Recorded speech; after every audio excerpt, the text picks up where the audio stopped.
gudoomiye ku-xigeenka koowaad ee xisbiga kulmiye mujaahid maxamed kaahin wasiir ka tirsan xukuumadda Soomaaliland iyo maamulka gobolka Gabiley ayaa maanta si wada jira xariga uga jaray Hotel Boq Restaurant and Conference Hall kaasi oo ah ganacsi dhameystiran kana kooban qaybo badan sida qaybta hurdada, qaybta cuntada, hoolka shirarka iyo sidoo kale kaalinta shidaalka iyo supermarket. Munaasabada xariga jarka hotelkaasi casriga ee laga furay magaalada Gabiley oo ay ka soo qayb galeen wasiir ka tirsan xukuumadda xubno kamid hogaanka sare ee xisbiga kulmiye maamulka heer gobol iyo heer degme ee Gabiley xildhibaano aqoon-yahan uqaal iyo marti sharaf kale ayaa waxa ugu horeyn munaasabadaasi ka hadlay mulkiilaha hotelkaasi Maxamed Cabdilaahi Boq oo ka waramay ujeedada ku dhalisay inuu furo hotelkaasi. hotelkan aan maanta furno waxa baahiin uu kalifay kamid ahaa markii aan aragnay iyadoo aan gobolku lahayn hotel lagu marti qaadi karo hadday noqoto qurbajoog hadday noqoto dad siyaasiyiin oo jirin meel hurdo iyo cunto hodheel ah oo maanta ayna jirin ayaan baahiyaha inaan qayb ka mida dabooli karno ayaan samayn waxaanan halkan ka doonaya ganacsatada iyo qurbajoogta u dhalatay gobolka inay horumarka gobolkan ay ka qayb qaataan ayna sameeyaan waxyaabihii intii ay anagu qayb ahaan iyo wax yar baa dabooshay bal islaan inay iyaguna bal wixii awoodooda ay ka qayb qaataan horumarka gobolka.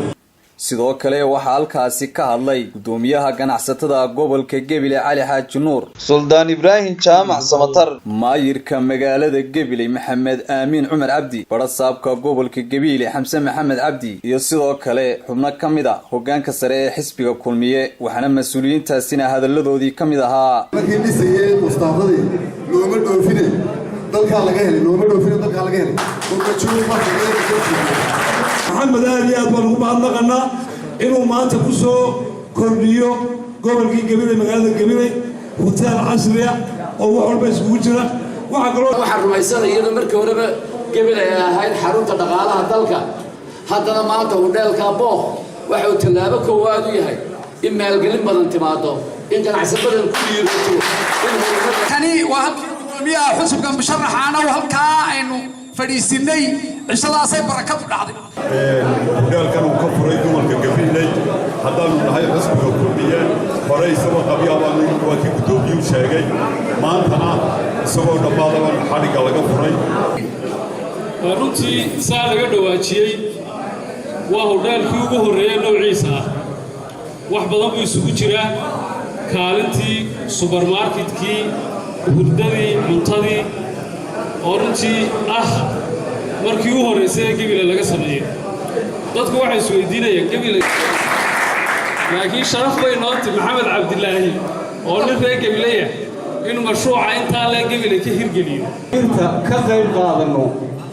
hotelka inaga la inoo furay markii koowaad marka labaadna waxa loo furay dadka dalxiisayaasha marka inagu reer Gabiley hadayna waa inaynu roolkeena qaadanaa haday aroos tahay haday dadab dhig tahay haday seminar tahay haday shir tahay intaba waxa weeyaan waa inaynu la ogaanaa. intaasi kadib waxa munaasabadaasi soo afmeeray gudoomiye ku-xigeenka koowaad ee xisbiga kulmiye mujaahid maxamed kaahin wasiirka wasaaradda maaliyadda iyo sidoo kale wasiirka wasaaradda warshadaha Soomaaliland Shucayb Maxamed Muuse kuwaasi oo dhamaantood soo dhaweeyay hotelkaasi cusub ee laga furay magaaladaasi Gabiley. aad iyo aad waxaan fadhiyanayaa mulkiilaha hotelka ka sameeyay magaalada Gabiley oo runtii xagga dhaqaalaha iyo xagga bilicda magaalada intaba qayb aad iyo aad u weyn waxaan ku raadayay ka sameynaya ama warshad ama maalgelin kara gobolka laga sameyn karo waxaan leenahay mulkiilaha ilaahay ha uga dhigo hanti خير قبطة أو سي خير قبطة نقول هذا جناس جيده ووكرة مقالة نروح الله محي ذاتك هنتي لياشة ذاتك باع مشتركة ذاتك قربتشوكة حلبالك وحنو أرقنا هنتي ويهي مالكشي وناكسد oo degmada iyo magaaladaba bilic iyo horumar u soo kordhinaya iyo shaqo abuursintaba hambalyo ganacsadaha da'da yar waxa weeyaan maxamed booq oo aan leeyahay waxaad u fikirtay si fikirkeedu sareeyo oo aad iyo aad uga faa'iideysay maalkaaga inaad geliso wax bulshadu ay u baahan tahay dadkeenu inta badan waxay ku mashquulaan lacagta inay meelo dhigtaan ama ay kaydiyaan dhallinyarnimada keenaysa in si kastaba ha ahaatee hoteelkani casriga ee laga furay ayaa ah kii ugu horreeyey ee nuuciisa ee laga furay magaaladaasi. Sakariya Nuux Ibraahim, Somali Cable TV, gobolka Gabiley.